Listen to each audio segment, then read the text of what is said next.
It's 10 o'clock. This is Sky News at 10. Our top story. The new economic front in the Gaza war. Several major companies stopped transporting goods through the Suez Canal because of the risk of attack. Head teachers will be told not to ban students from transitioning at school in new guidance expected tomorrow, also tonight. It becomes unbearable after a while, just like we're in a prison, just four walls. The family's trapped for years in a single hotel room because of rising rents and a shortage of council homes. The pier, the pandemic and the PPE row. Baroness Mone hits back at the Prime Minister, claiming she was honest in her dealings with government. Plus, the crocodiles swept into civilization by floodwaters in Queensland, Australia. And we'll take a first look at tomorrow's front pages in our press preview from 10:30 right through to midnight.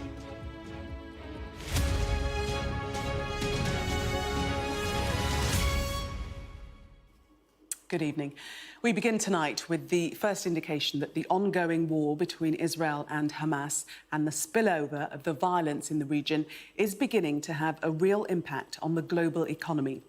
Oil and gas prices rose modestly today as BP joined a fast-growing list of companies to stop shipping through the Suez Canal because of what's been described as a deteriorating security situation.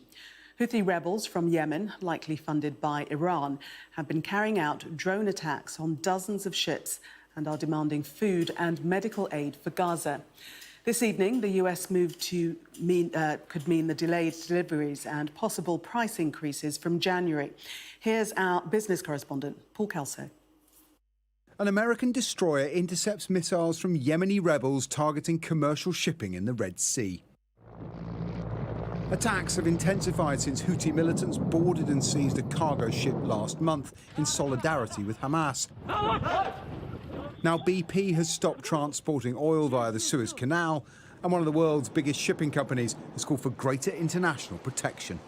After we had an attack on one of our container ships last Friday morning in the Red Sea, we decided to pause our ships and no longer send ships through the canal. Do you have any idea how long that could be? We are now planning for the next 2 to 3 weeks. Then we will have an assessment again. With attacks persisting despite the presence of American and British naval forces, who say HMS Diamond, its most advanced vessel, has also intercepted Houthi attacks, this is a new economic front in the Gaza war. The Red Sea is crucial to global trade because it's how you get to and from the Suez Canal. And to get in and out, you need to pass through the Bab al-Mandab Strait. And for the last 5 weeks, this narrow passage has been the focus of dozens of attacks launched from Yemen on the eastern shore. Now, more than 10% of global trade passes through the Suez Canal. We can see the traffic building up there right now. And that's because it's a shortcut that cuts the journey time from Shanghai to Rotterdam, for example, to around 25 days. That's the red line here. Without it, ships have to go via the Cape of Good Hope round Africa. That adds 10 days to the passage. Now, this is an index of container shipping prices over time. You can see how they begin to rise when COVID emerges, shoot up when the Suez Canal was blocked by the Ever Given, and then they rose as the economy warmed up. As it's cooled, prices have fallen. But they've been going up for the last week, and the oil price is doing likewise, up almost 2% on BP's announcement. And all of this matters because it increases costs for almost everything we use, wear, and much of what we eat spends some of its life at sea. British importers say Christmas shopping is safe, but the cost of protracted disruption will eventually wash up here. For goods in the new year and for supply into manufacturers that manufacture in the UK, components and retail goods, we will see the length of delay will be translated directly into the length of delay in arrival here in the UK. On a visit to Israel, the US Defense Secretary promised action. These attacks are reckless, dangerous, and they violate international law. And so we're taking action to build an international coalition to address this threat. Persuading shipping it is safe to return to the Red Sea will take more than words. Until then, global trade faces a costly diversion. Paul Kelso, Sky News. Well, in the past few minutes, the Pentagon has confirmed it's setting up a multinational task force to reduce the number of attacks. Let's cross live to our US correspondent, Mark Stone, who's in Washington, D.C. for us. And Mark, there's already a US and UK naval presence in the Red Sea. What difference will these new measures make? It formalises it and it expands it. There's been a statement in the last half an hour from Lloyd Austin, who you saw in Paul's report there. He referred in that report, in that clip, to the task force, and now we have it confirmed. He says, today I'm announcing the establishment of Operation Prosperity Guardian, an important new multinational security initiative under the umbrella of the Combined Maritime Forces, and it will include a lot of countries: the UK, Bahrain, Canada, France, Italy, Netherlands, Norway, the Seychelles and Spain. Now, not all those countries, and of course the United States as well, not all those countries will have maritime assets, will have naval ships in the region, but I think we can expect that there will be more there to protect commercial shipping in the days and weeks ahead. Of course, what this does is it increases the chances of an encounter, of an incident where one of those naval ships is struck or is attacked by the Houthi rebel units. Now, that, of course, would risk escalating what is at the moment a conflict confined to Gaza. And remember, there has been such a concerted effort by the West to keep it confined to Gaza. The risk when you put more military assets into the region is that it could, an accident or otherwise could let this spiral. And, you know, it's clear from the imagery that the Houthi group has already put out there. We saw when they attacked a ship a few weeks ago, they were using helicopters, they were using their own commandos on board that helicopter. They are sophisticated, and so the prospect of things expanding, the risk is very much there now. Mark, thank you. It's the attack described as terrorism by the Pope and as a cold-blooded killing by the head of the Catholic Church here in the UK. Religious leaders say 2 women were shot inside the Holy Family Church inside Gaza, where they'd been sheltering since the war began. And in the Jabalia refugee camp, now home to thousands, at least 90 people were killed in an Israeli airstrike. Today, the US reaffirmed its unshakable support for its ally, while demanding that more be done to protect civilians. Here's our Middle East correspondent, Alistair Bunkle. In Jabalia refugee camp in northern Gaza, the bodies of 9 children from the same family were laid out, ready for burial. They were killed in an Israeli airstrike. Palestinians are saying that at least 90 people died, and many are still trapped under the rubble. On Sunday, an Israeli strike hit the maternity ward at Al Nasser Hospital in Khan Yunis. This was filmed moments after it happened. Yesterday, our team managed to reach the hospital. There are large holes in the walls and ceilings where the shells came through. They thought they'd be safe in a hospital. Dr. Tariq Al-Dagma tried to resuscitate a girl, but she died from her injuries. I saw this girl, miserable girl. She was covered with blood. It was heartbreaking and painful. I was not able to resuscitate her. This is the Holy Family Catholic Church in Gaza, where hundreds have been hiding from the fighting. These pictures were filmed last month when an incoming rocket interrupted a church service. The Jerusalem Patriarch has said that 2 Palestinian women, a mother and her daughter, were shot and killed by an Israeli sniper in the grounds of the church over the weekend. The Pope described it as terrorism, and it was condemned by the head of the Catholic Church in England and Wales. This is the army of a state. So I would prefer to say it was a cold-blooded killing. And what is so terrible is this just one example of what would seem to be many, but one example that touches me deeply and one example from which we have some very objective evidence. Israel denies shooting civilians and says it is investigating. The IDF only targets terrorists and terror infrastructure and does not target civilians, no matter their religion. I can't, I'm literally shaking, trying to imagine Sabah Fifi's relatives have been trapped inside the church for 7 weeks. They've taken refuge in a holy place in the hope that it would give them protection. The conditions are very difficult, and I can start with the food and the water. They have no water. They haven't had any water for at least 3 days. And I mean completely nothing to drink and not to use even the toilet. The high rate of civilian casualties has pushed Israel's allies into an awkward position. Israel still has US support for now, but the tone is notably changing, and the pressure is increasing for this war to move to a new, less intense phase. Alistair Bunkle, Sky News in Jerusalem. They have already waited several months, and tomorrow head teachers at schools in England will finally receive government guidance on how to treat pupils who want to transition to a different gender. Staff won't automatically have to allow children to identify with a different pronoun in the classroom, but they'll be told that if they do, parents should be informed. Some schools have already introduced their own policies and are now unwilling to change. Molly Malone has been hearing from teachers and a former student. Down the school corridors,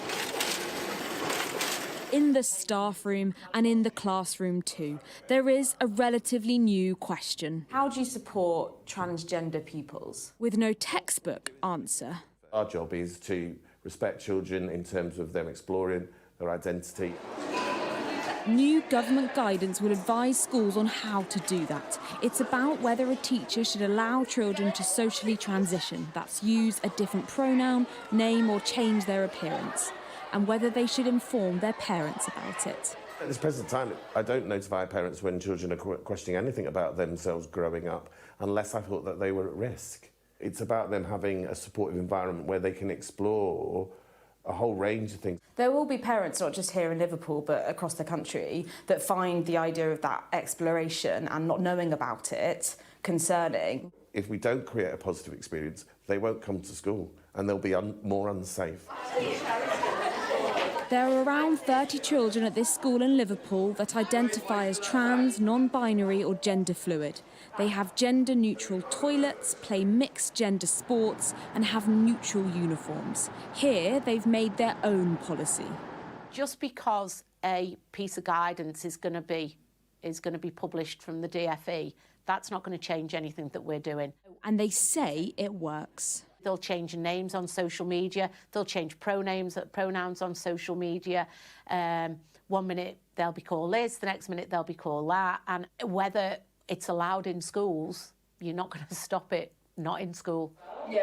For Jack, not his real name, socially transitioning at school made him feel accepted. The reason why it was so important at school for teachers to use my correct pronoun was just so I could focus on being at school and learning and interacting socially with my peers, as opposed to feeling like, oh no, I'm in an environment where I feel uncomfortable. Some politicians want socially transitioning to be banned altogether, but that was seen to go against equality laws. Nick Fletcher sits on the Education Select Committee. There's an awful lot of areas in life which are grey, but I think the safeguarding of our children is not. It's black and white.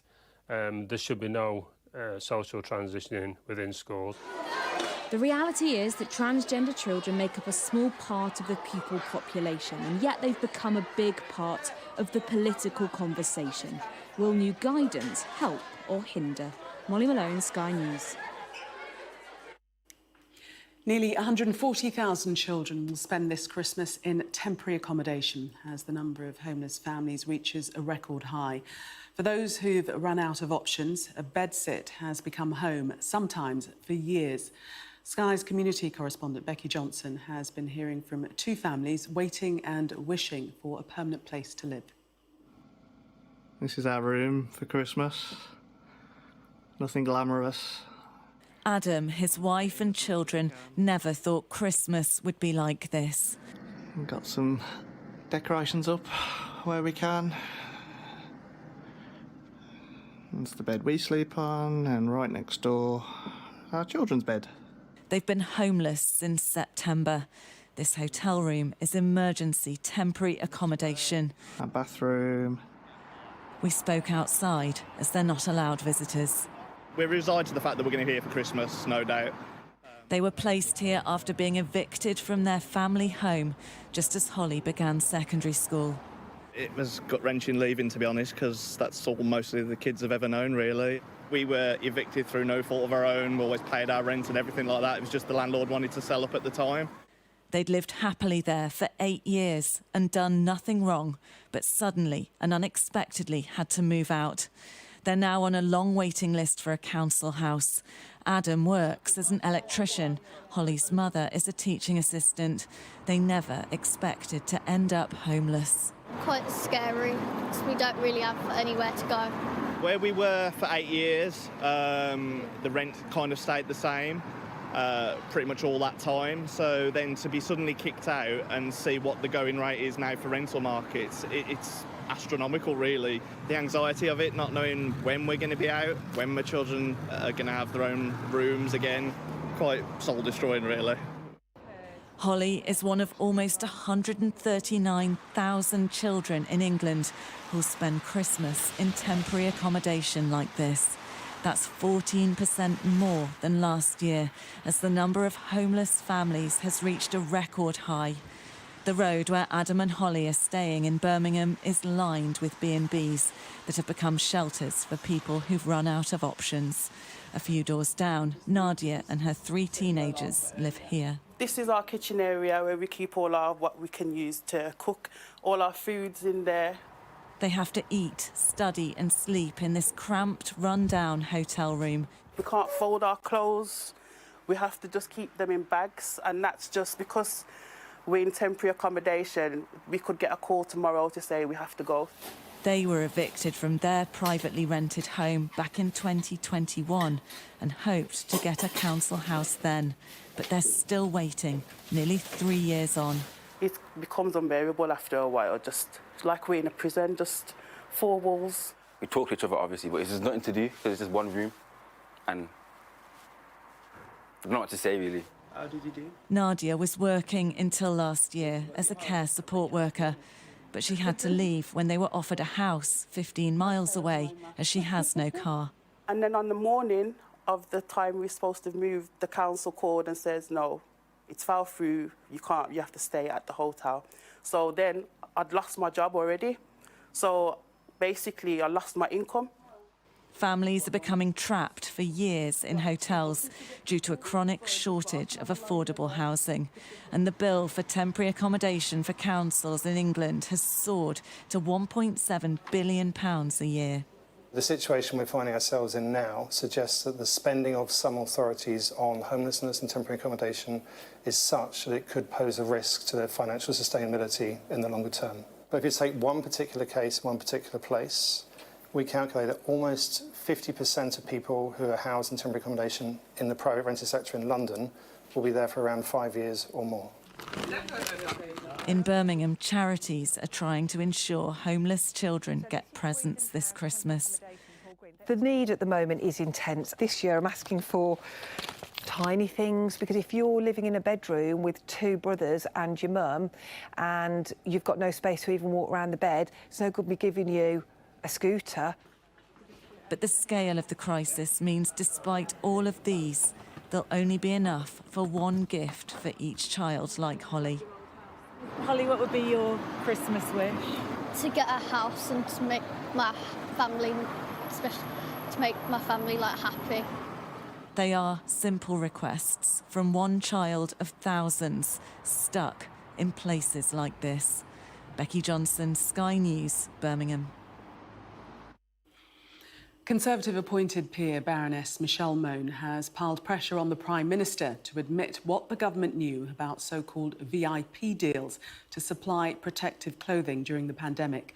She's under fire after admitting for the first time that she would benefit financially from a company that signed a multi-million-pound contract with the government.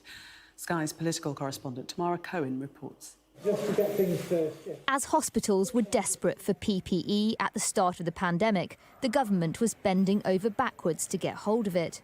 I believe the children are our future. But there are more questions about their dealings with Conservative peer Mone. who rang ministers to offer the services of her husband's firm at huge profit, and then repeatedly denied having anything to do with it. Hindsight's a wonderful thing. I wasn't trying to pull the wool over anyone's eyes, and I regret and I'm sorry for not saying straight out, yes, I am involved. Labour leader Keir Starmer says the government must explain what happened. Shocking disgrace from top to bottom. And as every day goes past, there are more questions that need to be answered. There's now suggestions there was early private contact with members of the cabinet that may have started this unhappy story in the first place, so the government needs to come clean. During the first year of the pandemic, the Department for Health and Social Care spent £12 billion on PPE. 75% of that was written off, and much of it was never used by the NHS. It's claimed that PPE contracts through the so-called VIP lane, referred by ministers, were 80% more expensive than other suppliers. Why didn't you call out Baroness Mone's lies? Michael Gove has already faced questions about his phone call with Michelle Mone. The Prime Minister failed to defend her. The government takes these things incredibly seriously, which is why they're in the pursuing legal action against the company concerned in these matters. That's how seriously I take it and the government takes it, but it is also subject to an ongoing criminal investigation. Michelle Mone seemed disappointed, using tweets this afternoon to say, what is Rishi Sunak talking about? I was honest with the Cabinet Office, the government and the NHS in my dealings with them. A spokesman for Michelle Mone told Sky News she has over 1,000 pieces of correspondence with Michael Gove and government officials. This saga of money, politics and pandemic decisions is far from over. Tamara Cohen, Sky News, Westminster. A body found in a river in Norwich on Friday has been formally identified as that of Gaynor Lord. The 55-year-old mother of three went missing 10 days ago and was filmed on CCTV rushing through the city centre. Police say a post-mortem examination indicated her death is consistent with drowning and found no indication of any third-party involvement. The Marvel star Jonathan Majors has been found guilty of assaulting his former girlfriend earlier this year in New York. British dancer Grace Jabari said the attack began in the back of a chauffeured car before spilling onto the streets, leaving her in excruciating pain. The actor will be sentenced in February. The trial of the pro-democracy activist Jimmy Lai has begun in Hong Kong. The 76-year-old former newspaper owner is the first person to face trial under a national security law imposed by Beijing following the 2019 anti-government protests. He faces life in prison if convicted. Foreign Secretary Lord Cameron has called for his release, describing his prosecution as politically motivated. With the Christmas party season in full swing, campaigners are urging ministers to make spiking when someone is drugged without their consent a separate criminal offence. Under plans confirmed today, current laws will be updated to make spiking someone's drink or injecting them with a needle a crime. There'll also be funding for testing kits at venues and training for door staff, as Becky Cottrell reports. It can be very difficult to prove someone has been spiked. Important information if a victim wants to go to the police. Now the government is looking at providing on-site testing in nightclubs. Vince Dovey's company has already supplied kits to bars in Shrewsbury. It means if someone thinks they or a friend might have been spiked, they can get their drink tested. The vast majority of tests are negative, but people do feel safer. Bars have seen an upturn in trade, which is important. So how does it work? What you do is you put a straw into the drink, take out a bit of the liquid and drop it onto these two patches on the strip. Now you have to wait 90 seconds to see the result, whether your drink has been spiked or not. Now if it hasn't been spiked, those patches will remain the same colour. But if your drink has been spiked, the pink patch, which tests for GHB, will turn blue, and the yellow patch, which tests for ketamine and other substances, will turn orange. Research into test kits is one of the measures the government plans to introduce. Spiking is an insidious act with potentially life-threatening consequences. No one should have to worry that a substance has been put into their drink or that they could be targeted with a needle. The Home Office says there will also be more training for door staff to spot any worrying behaviour. Poppy Reed-Pitt believes she was spiked in Nottingham in 2020. She says the door staff treated her appallingly. I was very lucky actually in that instance that I had friends around me that were carrying me about and taking care of me. So I don't remember this myself, but apparently they carried me outside of the club and said, like, we need some help, like they're in a bad way. And she said, oh, leave them in the gutter, that will teach them their lesson. Poppy welcomes training and testing, but says more needs to be done. What happens to these people that do everything right? They test their drink, they report in a timely manner, say the police turn up and they're brilliant, they're slay, you know, but what happens to that person when people leave their house? They're still left with the idea that somebody wanted to harm their body. Somebody probably wanted to rape them or take advantage of them. Poppy, like many campaigners, also wants spiking to be made a separate criminal offence. The government says it only plans to clarify that spiking is illegal under existing legislation. Many victims want to send a much stronger message to potential perpetrators. Becky Cottrell, Sky News, Shrewsbury. A crocodile swimming in a storm drain, a wallaby rescued and taken ashore, planes underwater on a runway.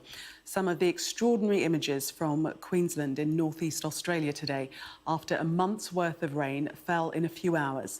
There have been no reported deaths or severe injuries, but the flooding has been described as absolutely devastating.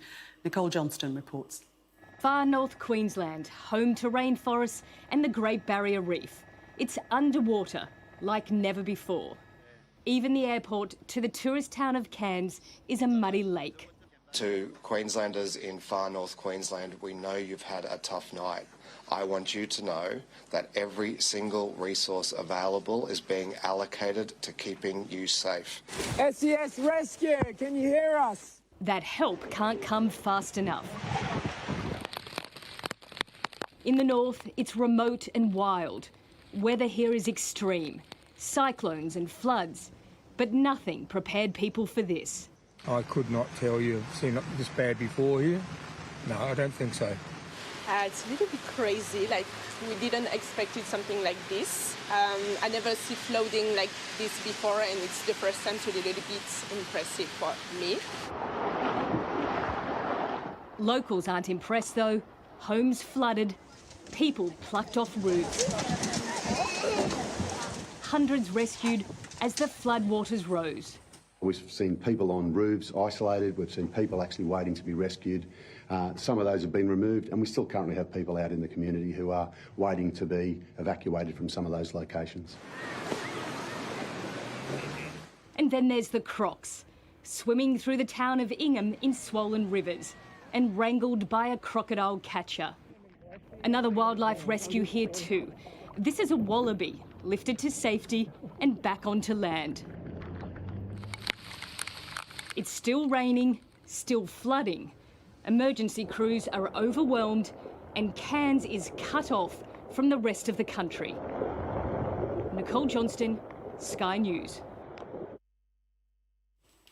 Well, that was Sky News at 10. Coming up, we're going to take a first look at tomorrow's newspapers in the press preview.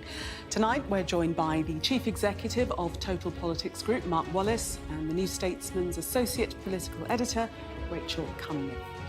Amongst the stories we'll be discussing, this story on the front of the Financial Times. Their headline, Red Sea Riyadhs, BP halts Suez oil shipments. We'll be right back with that story and others. Do stay with us.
Welcome back. You're watching Sky News. In just a moment, the press preview, a first look at what's on the front pages as they arrive. But first, our top stories. The Pentagon has tonight announced a new international naval task force that will protect commercial shipping in the Red Sea, following a rise in attacks by Yemeni militants. The US Defense Secretary has said Washington's support for Israel is unshakable, but more needs to be done to protect civilians in Gaza.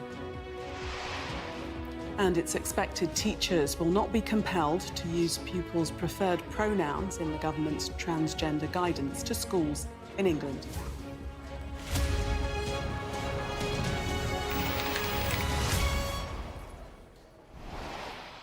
You are watching the press preview, a first look at what's on the front pages as they arrive. It's time to see what's making the headlines with the Chief Executive of Total Politics Group, Mark Wallace, and the New Statesman's Associate Political Editor, Rachel Cunliffe.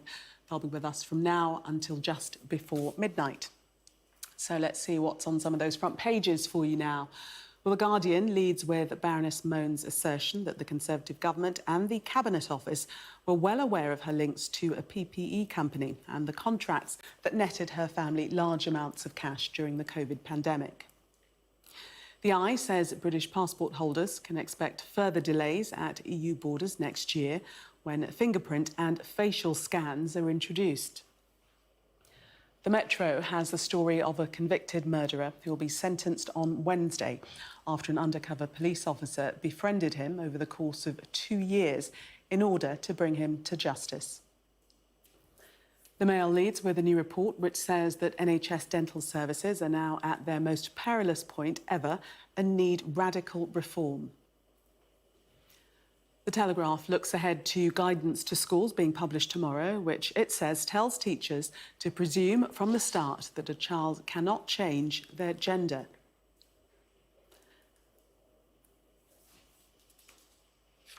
And we'll reminder that by scanning the QR code you'll see on screen during the programme, you can check out the front pages of tomorrow's newspapers while you watch us. And we are joined tonight by Mark Wallace and Rachel Cunliffe. Welcome to you both. Let's start with the Daily Record we're going to kick off with, and the story regarding Baroness Mone.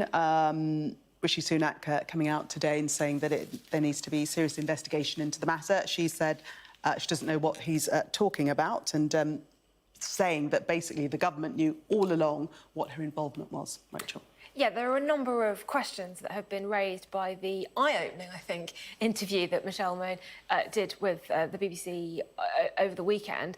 And one of the big questions is, what did the government know when? She claims that despite having initially told journalists, or her legal team told journalists in no uncertain terms, that she wasn't involved and actually threatened journalists trying to break the story, even though she did that, everyone knew. The Cabinet Office knew, the Department for Health knew, the NHS knew of her involvement. So, you know, what is the issue, essentially, is her defence. And obviously that raises some quite awkward questions for the government over, did they know? Obviously, Rishi Sunak was Chancellor at the time during the pandemic. And why weren't more checks done on not just her company or her husband's company, but on a number of companies that went through this VIP fast-track lane where there was a minister or an MP or someone in the House of Lords vouching for them? Very serious questions, awkward at this point when Rishi Sunak is obviously facing trouble on multiple fronts.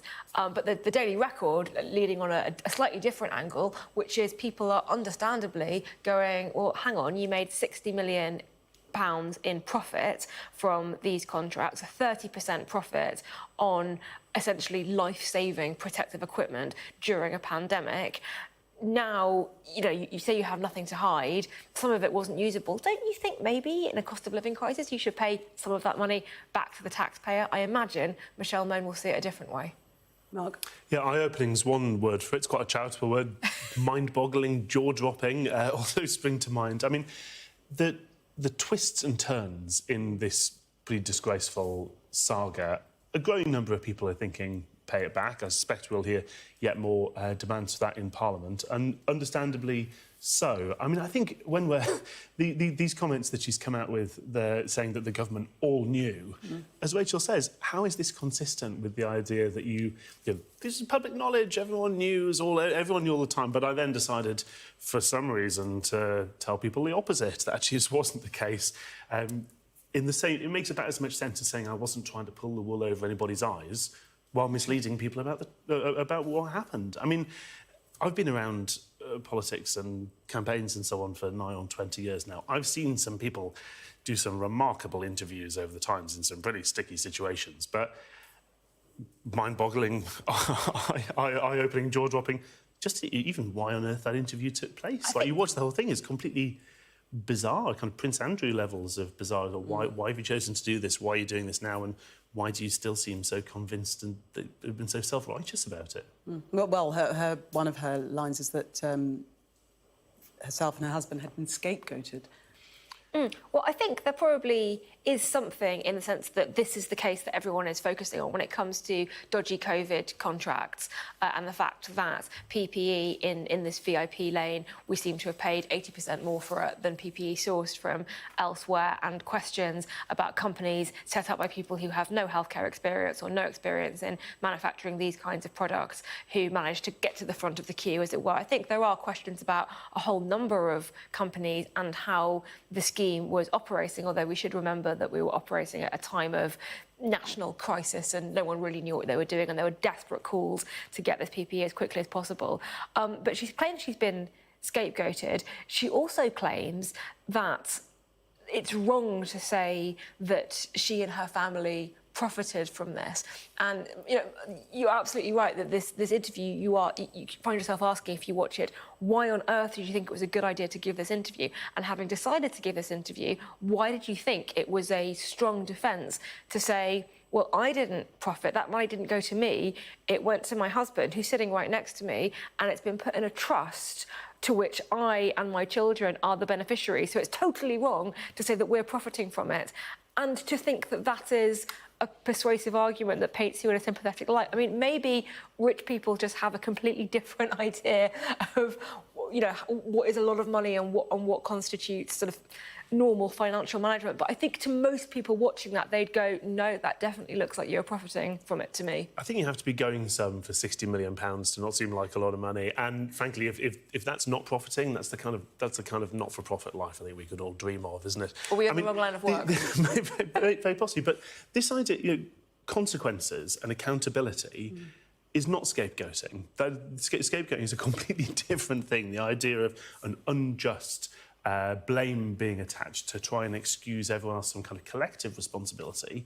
This is about consequences, scrutiny and accountability. And, exactly as you say, it's important that we find a pandemic that simultaneously produced a spike in our need for PPE at the same time that it shut down the world's factories the world's factory in China, caused a huge shortage. And for understandable reasons, the UK government looked at a lot of different ways to try and unblock that, to frankly grab as much as it could.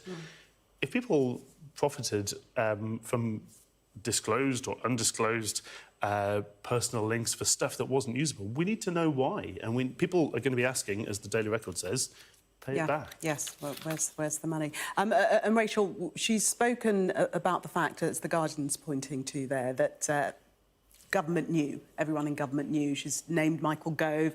Apparently there's a trail of emails that she can point to, which perhaps we might see, to prove that they did know exactly her involvement throughout. Well, we know one institution that didn't know, and that was the House of Lords, because we know that she didn't declare her involvement through the House of Lords channel as she was meant to do, and her excuse for not doing that was that no one at the Cabinet Office told her that she needed to. So I don't think that absolves her in any way. But, as I said, it's a difficult territory for Rishi Sunak, and obviously Michael Gove is in his cabinet, and Sunak has tried very hard to distance himself from the Boris Johnson era government and to put as much sort of space between him as possible and the COVID pandemic, because Partygate is really toxic for the Conservatives. The handling of the pandemic in general doesn't play particularly well, and this is a sort of reminder of his involvement in that at a time that he's trying really, really hard not to make that the thing that people are talking about. But I don't think it absolves Michelle Mone at all that Michael Gove may or may not have known, although we do have to we'd have to ask some questions about what exactly he did know. I'm sure we'll be speaking about this story for a little while to come. Let's move on to another, Mark, and the FT, and this story about increasing rate of bankruptcies, soaring, apparently. Yes, both a very concerning economic story and a very serious, or will shortly be a very serious political story, I suspect. What they're looking at here is in a number of different countries, the rising rate of corporate insolvencies, particularly as in the US, in the EU, in the UK, a lot of the aid programmes that were put in place, firstly with COVID, and in some cases also with the energy crisis, of course, due to Russia's war on Ukraine, come to an end. As those things time out, things that can't and could never last forever, a growing number of companies are failing, are winding up. And I suspect, in a political sense, this also plays into what people are thinking about in terms of the next 12 months politically. If you listen to the government, it's targeting improving growth, reducing inflation. You know, they're there in Rishi Sunak's pledges. The difficulty is that you could do both of those things and still have a lot of people feeling a lot of pain. So, for example, if you think about households, yes, inflation is falling, so we may see interest rates coming down. But if you're somebody who's on a 2-year or 5-year mortgage fix that's coming to an end, your mortgage might be lower than it would have been a few months ago, but you're still going to be seeing a big increase, even though the government could start to achieve its goal. So politically, there's more pain to come down the line from real impacts in the economy. And Rachel, the stats here in England and Wales, insolvencies for the January to September period had also hit their highest level since 2009. Yeah, so really this is a story that is a decade in the making. Obviously, as Mark said, a huge number of factors leading to this. I think the primary underlying ones was a decade of low interest rates across the world in the wake of the global financial crash, and as this idea that there were zombie companies being kept alive by really cheap credit, so companies that really weren't profitable should have ceased to operate, but because credit was so cheap, were able to limp on. Now everything's hit at once. Interest rates are rising, obviously energy costs are going up, COVID support is down, and a lot of factors have made it much, much harder for businesses. So as well as the zombie companies that probably should have ceased trading a while ago, you've also got startups that are really necessary for growth that are really struggling in that environment as well. So you've got a sort of perfect storm where you're killing off some companies that shouldn't really exist now, but you're also killing off healthy companies that are really crucial to the next stage of growth, which is why it's so worrying. And all the while, governments, of course, are bearing massive amounts of debt from having done that. To a certain extent, the COVID effect of this is the economic equivalent of what was pitched as a public health message, this idea of flattening the curve. So effectively, by government stepping in to prevent really mass redundancies, mass collapses of companies, mass destruction of value, jobs and employment in the teeth of the pandemic, that is going to be unwound at some point. Some companies got through that crisis and then recovered, but where there are others who are still have been effectively on life support, as that life support post after the financial crisis in terms of permanent or meant to be emergency low interest rates, that carried on arguably too long and has left us with this problem that's, what goes up must come down at some point. Indeed. Mark and Rachel, thank you very much for the moment. We're going to take a break. Coming up, as the Pope permits blessings for unmarried and same-sex couples, is the Catholic Church becoming more progressive? We'll discuss that next. Do stay with us.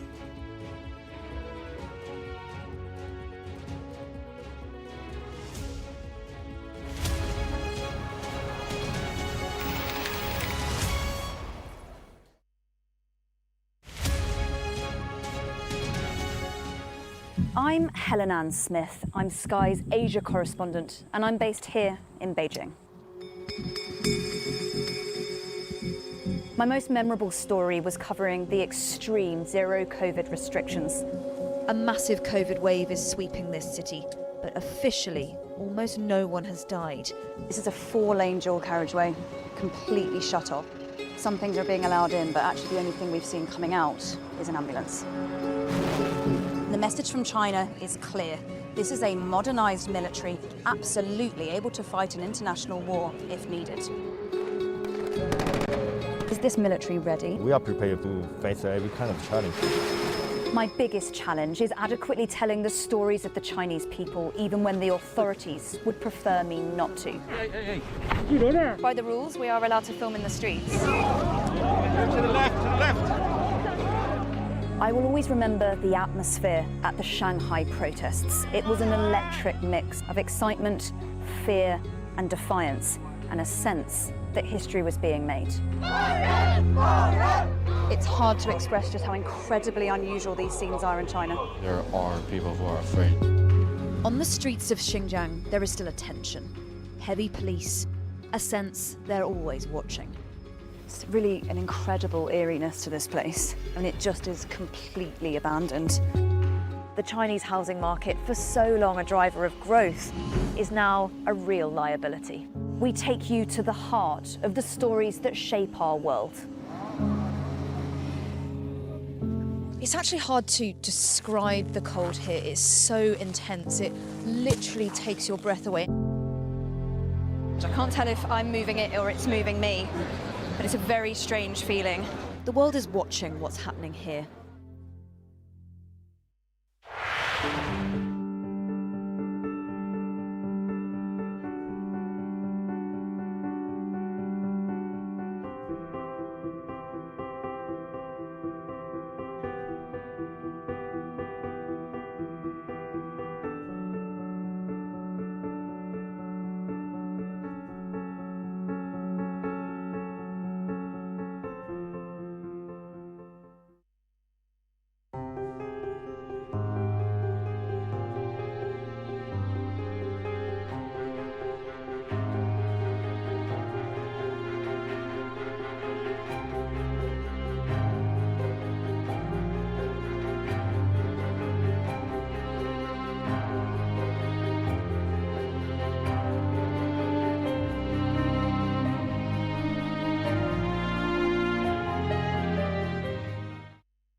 I just want to bring you some breaking news. First off, the Icelandic Meteorological Office says a volcano has started erupting near the town of Grindavik.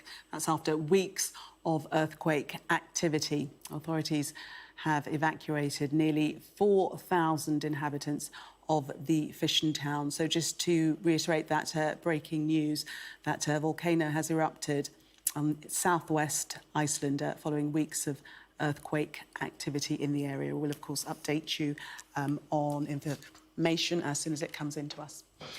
In the meantime, we are still here with our press preview. Joining me tonight, Mark Wallace and Rachel Cunliffe.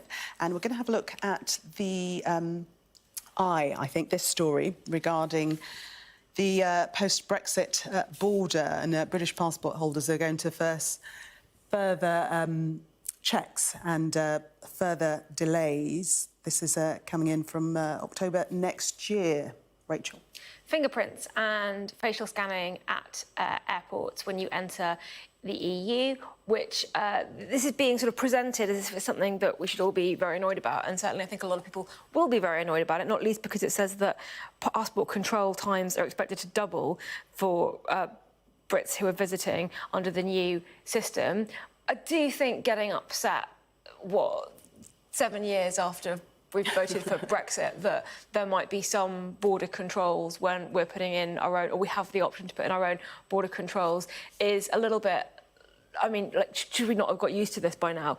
But certainly more disruption. I think it's going to be quite similar to if you go to the US or basically any country that isn't Europe. It's quite normal to have to give biometric information, but I guess we've been very used to frictionless travel with the EU, which now we don't have, and apparently we're going to blame the Europeans for it. And now we're used to seeing all these things through a Brexit lens. It's for UK travellers. As I understand, it's for non-EU travellers. Oh, yeah, it's for everyone. EU. It's for everyone who isn't in the EU. It would be nice if we could get away a little bit from thinking that everything's just, oh my God, you're picking on me. I don't think it's beyond, it should be beyond the wit of two of the world's most advanced economies to do a bit of pre-registration. I mean, that should be possible to have some kind of deal on that. But this isn't just, it's not just picking on us. We're not in.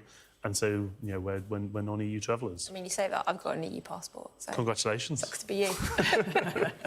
But there is a little bit of what Rachel's saying, that really it's to be expected and there's no point moaning, complaining now. That's life, it's divergence. The fact is that people have different policies, they apply them in different ways. And we're probably going to bring in something like this, I would imagine.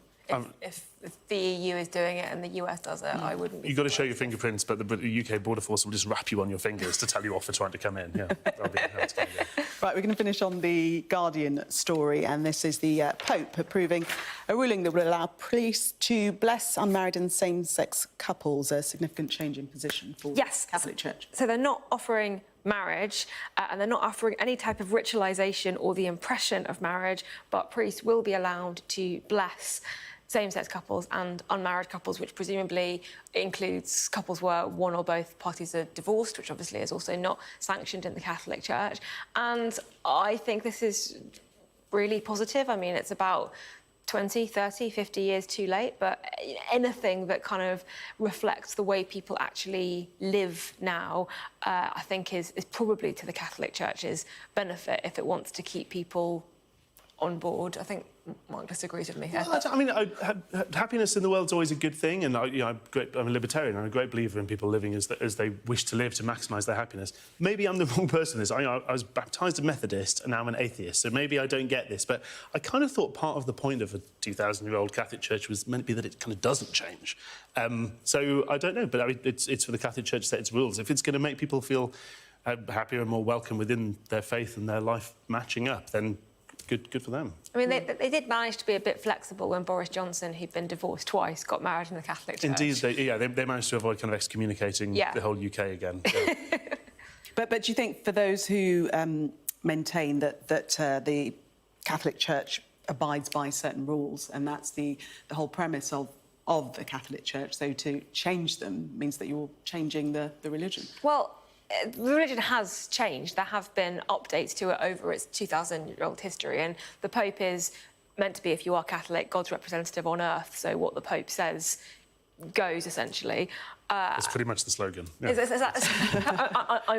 I'm Jewish, so I'm probably the wrong person to be discussing this as well.